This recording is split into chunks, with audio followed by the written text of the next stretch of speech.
Before getting into the video itself, I want to invite you all to please be kind in the comments down below and to talk about your personal theories respectfully.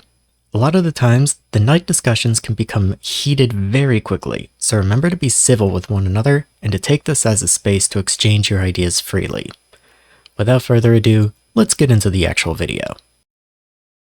Since the release of Deltarune Chapter 3 and 4, the community have been wondering about the Roaring Knight's identity, the game's main antagonist. Most people believed the Knight to be December, the holiday's elder daughter that disappeared a long time ago. While this idea certainly has its merit, the Death Knight theory never really felt right to me, but no matter how I examined the evidence, she seemed like the best fit. Until I looked into Death's father, Rudy Holiday. In this video, I'll share with you every single hint that I was able to find that links Rudy to the Roaring Knight's identity, explain why I discarded the other candidates, and try to give a reason for him to become the main antagonist of Deltarune.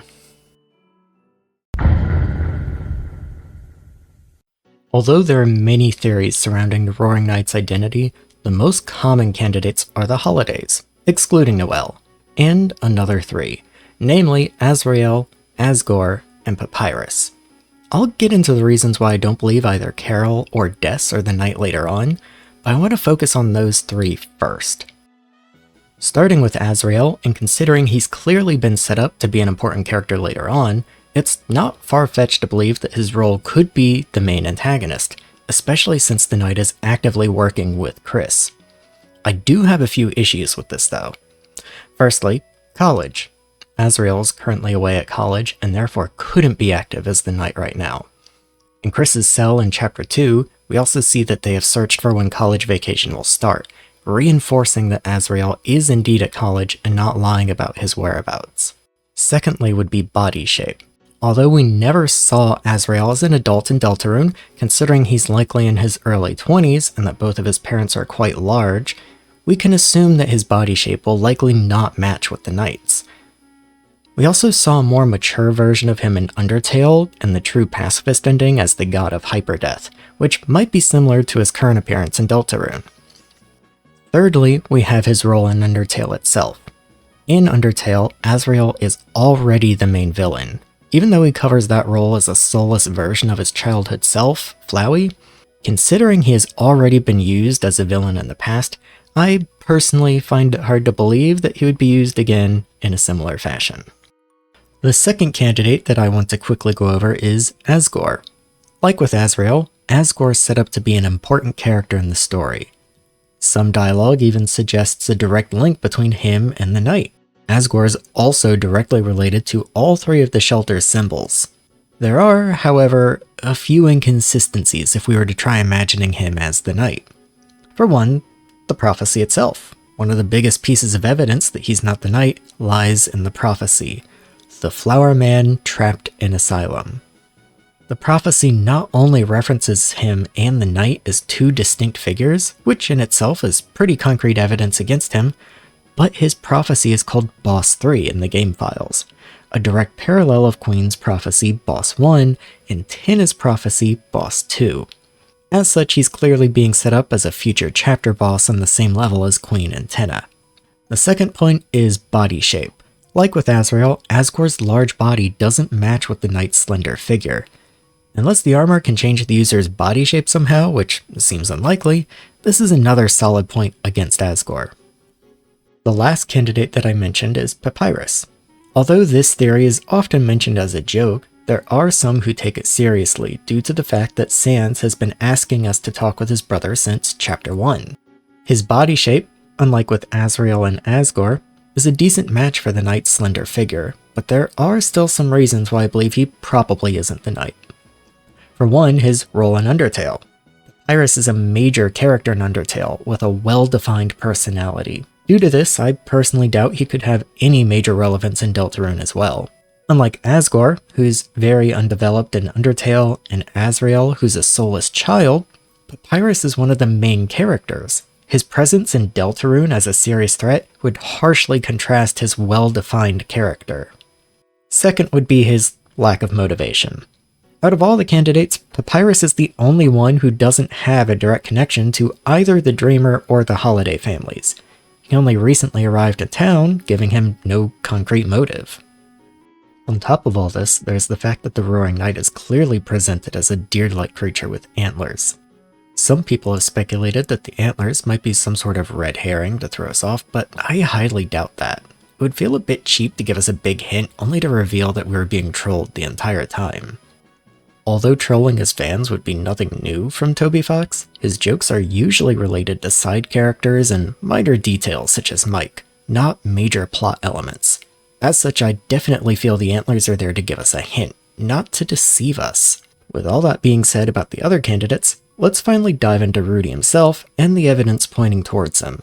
In order to make the video easier to follow, I'll list all of the most important evidence first and leave what might or might not be actual hints for last. So, let's start with the major evidence then.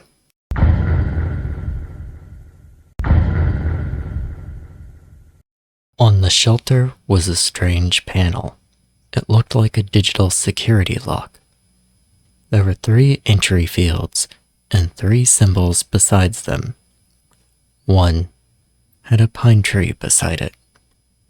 One had an officer's badge beside it. And one had the Delta rune. At the end of Chapter 3, we see the knight escaping from Chris's house and running towards the shelter, a location that seemed important since Chapter 1. Once Chris approaches the door, we see a panel where 3 codes have to be typed to enter, with each code corresponding to a specific symbol. During the morning church segment at the beginning of Chapter 4, we gather information about these symbols before returning back to Susie. Reviewing what you know, she begins zeroing in on who the knight could be. Since they would have to know all 3 codes to open the door, they must be someone who goes to church, someone who knows the mayor, and someone who has something to do with the cops. This idea is supported when we find a code hidden inside Des's guitar while visiting the Holiday's mansion later on, which we can assume corresponds to the Pine Tree code. After sealing the first sanctuary, another code is needed to open a lock, keeping us out of the back of the church. This code is found attached to the fire extinguisher, which may or may not be one of the codes that we need to open the shelter's door. Even if we only consider the code inside the Holiday's mansion, to me it's pretty clear that the game is implying that each code is kept hidden somewhere strongly related to a corresponding symbol, or at least guarded by someone that has a strong connection to that symbol. All things considered, I think it's a safe bet to assume that what Susie said is true. The knight must have some connection to all the places or people that each symbol represents in order to know the codes and enter the shelter. Now that we have established that the shelter symbols are linked to the knight's personal connections, the next thing we have to ask is, if we assume that the knight is a member of the Holiday family, which one of them is connected to all of the symbols? Well, there's only one possible answer: Rudy. Aside from the obvious connection to the pine tree, Rudy regularly goes to church, linking him to the Delta rune, and his best friend, Asgore, was the chief of police, a solid link to the officer's badge. There are some that might argue that the codes aren't really important, or that they're not something we're meant to be focused on right now, but the codes couldn't be a bigger Chekhov's gun. When a story gives so much attention to one particular element, it must have a reason to exist and must be used at some point. Basically, in a well-written story, putting those symbols there means that they have to have a role to play. They must be important. I don't believe that Toby Fox, as a talented writer, would have put the symbols there for no reason. Therefore, we have to examine what information we are given as something important. Although Rudy's illness is often used as a way to prove that he can't be the knight, in my opinion it's exactly the opposite. If we carefully read Rudy's dialogue, especially in Chapter 1, we can see that his illness seems to be recent. In Chapter 1, he explains that the doctors found some unspecified crap, and that they are keeping him in for tests. Usually when you go to a hospital, tests are done at the beginning to find out what the problem is, and once they have a diagnosis, you would start treatment. From Rudy's dialogue, it's pretty clear that the doctors are still looking for a diagnosis, implying that he's likely only been hospitalized since a few days before the beginning of the game. If this timeline is correct, then the onset of Rudy's illness would perfectly overlap with the knight's activities. likely being the reason he got sick in the first place.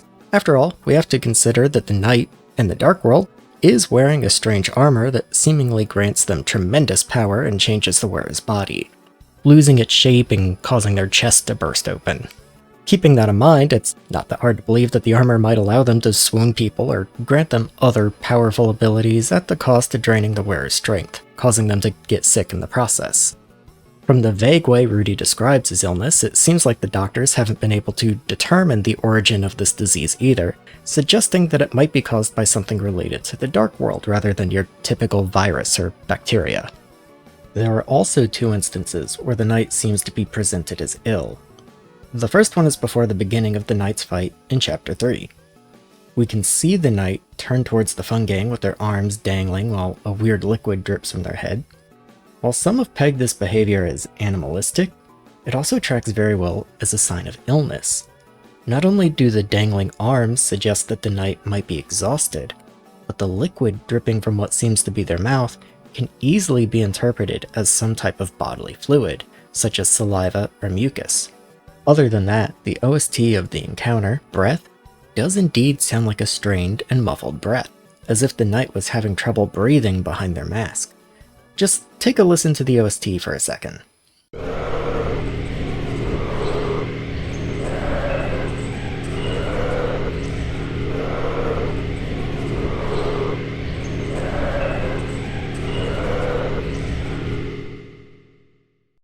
The second instance where the Knight is suggested to be sick or at least weak is during our encounter at the end of Chapter 4. We see Susie taunting them, the fountain visible behind the Knight's back. They're cornered, looking in every direction as if they were looking for a way to escape, and as they do so, Susie points at them and says, "You can't beat us in the light world, can you? That's why you keep running, isn't it?" It's important to remember that Susie's ideas are often presented as correct, or at least pointed in the right direction, by the game itself. In this instance, Susie seems to instinctively grasp at least part of the reason behind the Knight's behavior, likely piecing things together from what she observed the night before. This intuition is supported by information available to us as well. During Chapter 4, the Knight does everything possible to avoid direct confrontation with the Fun Gang, relying solely on long-range attacks to keep them at a distance instead of engaging in close combat. This might very well be the Knight trying to preserve their energy because they don't have much to spare, especially considering they already fought the Fun Gang at the end of Chapter 3. They likely hadn't anticipated that fight since it only begins after Susie prevents them from kidnapping Toriel. It could have exhausted them so much that they're now trying to avoid another one. This concept tracks very well with Rudy if we consider two things. The first is that, after the church section at Chapter 4, he seems to be very tired. He blames it on the service, but that could actually be caused by the battle he engaged in the night prior. The second is that when we reach the Knight at the end of Chapter 4, they open a fountain to summon a Titan, which could have been a last-ditch effort to escape. Like I said before, during that scene the Knight seems to look for a way to escape, which may indeed suggest that they were already pretty drained and knew they would likely have lost in a fight against the Fun Gang, who would have then sealed the fountain and met the Knight in the light world. That's the reason why I believe the Knight summoned a Titan in the first place, to avoid getting cornered in the light world as well, which would have likely resulted in their capture. They had to make a distraction in order to escape. Of course, some will say that the Knight isn't actually weak and that's why they were laughing when Susie taunted them, saying they couldn't fight the Fun Gang in the light world. Obviously, I can't say for sure why the Knight laughed there, but it is important to remember that laughter isn't always linked to happiness or amusement. Whether in reality or media, people can laugh from nerves, anxiety, even anger. There's even an example of that in Deltarune not long after the scene. When Susie destroys the final prophecy, she laughs as a way to calm both herself and Ralsei. Even though later on, we can still see Susie is clearly worried, coming to Chris's window to promise that the prophecy will never come true, signaling that she does indeed take the situation seriously. On the matter of Rudy's illness, I need to point out another thing. Although most of the time we've interacted with him he's been confined to bed, he is fully capable of walking around normally during the church section at the beginning of Chapter 4. Interestingly enough, we also never see him coughing during this part of the game, which could suggest that he's making his symptoms appear worse than they actually are in order to appear less suspicious to the other characters. Perhaps even the player.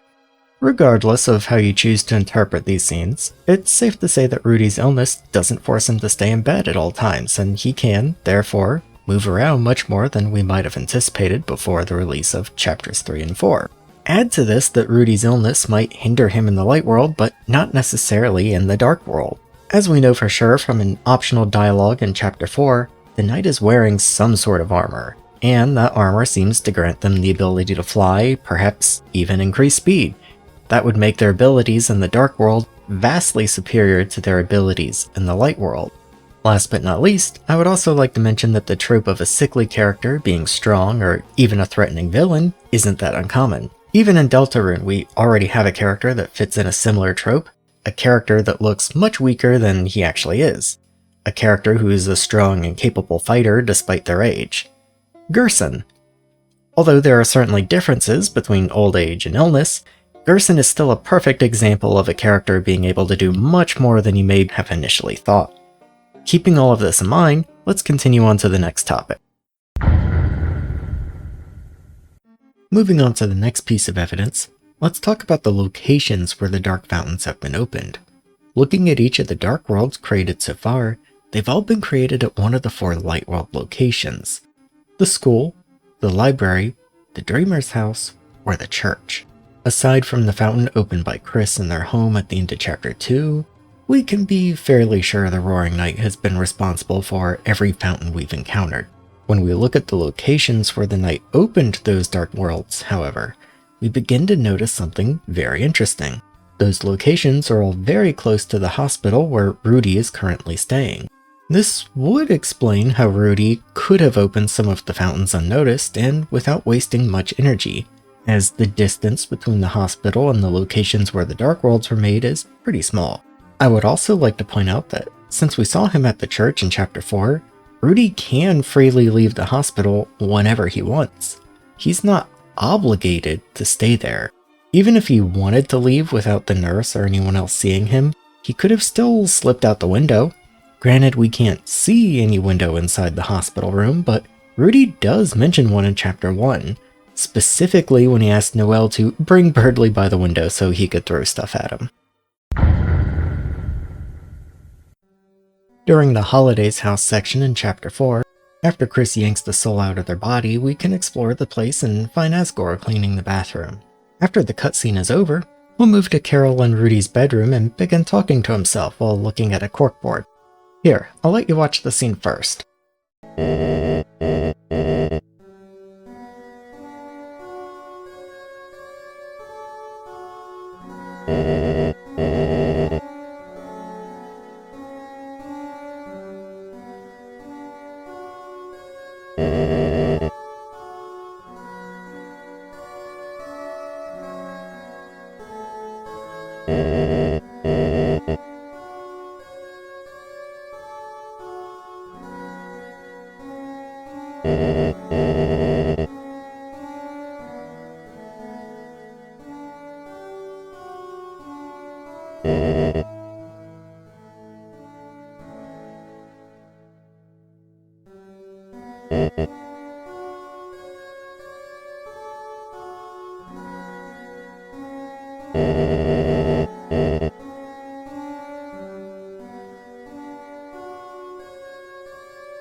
Before analyzing the cutscene itself, I want to clarify something. Although the room is often referred to as Carol's bedroom, Noelle herself refers to it as her parents' bedroom, which of course includes Rudy. This means that the corkboard and the black katana we can see inside aren't necessarily Carol's sole property. They are something that both Rudy and Carol likely share. Now, when Asgore is looking at the corkboard, he says, "We're almost there, aren't we, old friend?" Those 2 words, old friend, are clearly in reference to Rudy. We know Asgore and Rudy have been best friends for years. Asgore regularly visits Rudy at the hospital and brings him flowers, with Birdley even describing this as a bro thing. There are no other characters that we met in the game that Asgore would describe as an old friend besides Rudy, as he's the only person that fits both someone that Asgore has known for a long time and someone that has that type of bond with him. Some people have interpreted this dialogue as Asgore speaking to the plant on the table, but I find this very unlikely. Not only would old friend fit Rudy much better, but during that scene Asgore isn't even looking at the plant, he's staring right at the corkboard. Also, even if we consider that Asgore often speaks to flowers when he needs to vent, this only applies to flowers, not plants in general, and the plant in Rudy and Carol's bedroom doesn't have any flowers on it.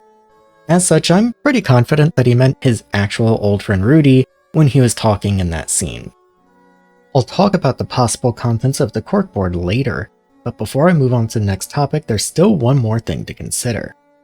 At the end of his dialogue, Asgore mentions a black shard, which is not only the item the knight drops upon defeat in Chapter 3, but a piece of the knight's sword. We can theorize that whatever is written on the corkboard is also related to the knight and their objective. Basically, if this idea is correct, that would imply that not only would Carol and Chris be directly involved with the knight's activities, but Rudy as well. Remember, if Rudy's illness is recent like we said in the illness section, then it would be highly unlikely for Rudy not to know about the corkboard in his own room and whatever may be on it. Considering that Asgore mentions an old friend while looking at the corkboard, I think it's pretty safe to assume that Rudy, regardless of what his role in the story will be, is very likely related to the knight in some way.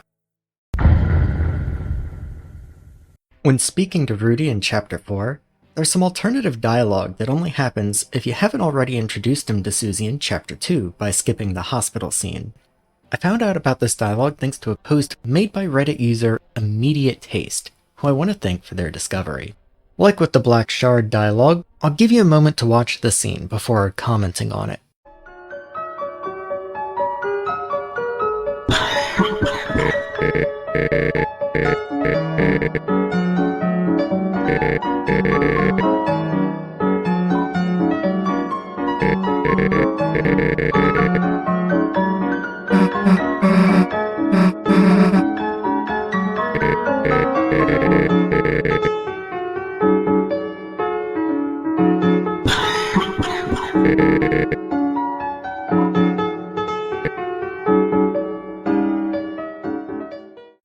Although very short, this dialogue has a lot of clues packed into it. First of all, there's a huge change in Rudy's usual behavior. He goes from his typical cheerful tone to a very annoyed one before brushing everything off. Regardless of what the reason may be, one thing is clear. Something caused this change. After all, if you introduce Susie to Rudy in Chapter 2, nothing unusual happens. If anything, he seems happy to finally meet the girl Noelle had talked about so much. So why, if you introduce them just one day later, is his attitude so different that he won't even mention Susie after that initial dialogue? In my opinion, the answer is simple. Even if you don't introduce him to her in Chapter 2, he still gets to meet her before the events of Chapter 4, just in a very different context. If you imagine Rudy as the Roaring Knight, his behavior starts to make sense. The reason he's annoyed at Susie's presence at the hospital and refuses to engage with her is because the first time he encounters her, she was actively trying to hinder him in his plans and prevent Toriel's kidnapping. If he has the chance to meet her before the events of Chapter 3, he might feel forced to put up a mask and pretend to be on good terms with her. But if he never technically saw her before, he can allow himself to show some of the bitterness he feels towards her. The line, "It's just so crazy you gotta laugh," also feels odd to me. What exactly is so crazy about Chris bringing Susie to the hospital with them? It doesn't make much sense ordinarily, but if you view Rudy as the knight, for Chris to bring who is currently his greatest enemy straight to his hospital bed would certainly qualify as something so crazy you gotta laugh. That would also explain why Rudy asked Chris why they brought their friend there, especially considering Chris knows who the knight is and should probably understand that they wouldn't really enjoy the presence of their enemy. Overall, this whole interaction feels to me like Rudy's mask slipping, showing a hint of his true colors. At least, I find it difficult to explain why the same interaction with the same person could play out so differently with less than a day's difference between them, unless the two characters had interacted in some way or another. Speaking of behavior, before concluding this section, the last thing I want to talk about is the Roaring Knights' behavior. Although they never talk, we can still gather some information about their personality through the way they behave, both towards the Fun Gang as a whole, and towards Chris in particular. Some have interpreted the Knights' behavior as animalistic, as if they were acting on nothing more than pure instinct, but I see the exact opposite. During the fight in Chapter 3, the Knight is shown to be able to swoon both Susie and Rousey, but that never happens with Chris. Even after winning the fight, Susie and Rousey will still be swooned and the Knight will force Chris to kneel. Moreover, upon doing a no-hit against the Knight, Chris will cough as if signaling the Knight to wrap things up, which they promptly do. Even from just this, we can gather something crucial. The Knight doesn't seem to be some sort of darkness-possessed creature, but an intelligent, conscious individual that's aware of their own actions. From their behavior in Chapter 4, we can also catch a glimpse of another aspect of their personality. While flying away from Susie, the Knight is shown flying backwards with their arms crossed, practically screaming they're bored by the chase, so we can pretty safely assume that the Knight is, or is at least acting, smug. This behavior not only gives another reason to believe that they aren't an animalistic character, but does share a resemblance to Rudy's personality. He not only jokes around a lot to the point that his sprite is always shown smiling, but there are multiple instances of him saying, "I'll kick your ass," before laughing. The anecdotes he brings up about his past also show a pretty confident personality, with him pushing jokes a lot to get on his friends' nerves. Even though the Knight's and Rudy's personalities seem to have points in common, some might say that Rudy still couldn't be the Knight because he's shown to be a caring father and, generally speaking, a caring person. While I agree that he has some caring traits, it's not like being caring makes a person incapable of hiding the darker parts of their persona. The wolf in sheep's clothing trope is pretty common and relies on a character's ability to mask their true colors, allowing them to manipulate others and act out in the open while avoiding any suspicion. Also, caring about some people doesn't necessarily mean caring about everyone. Even the most vile villain can have someone they care about. Often that devotion could even be the reason they take their evil actions in the first place.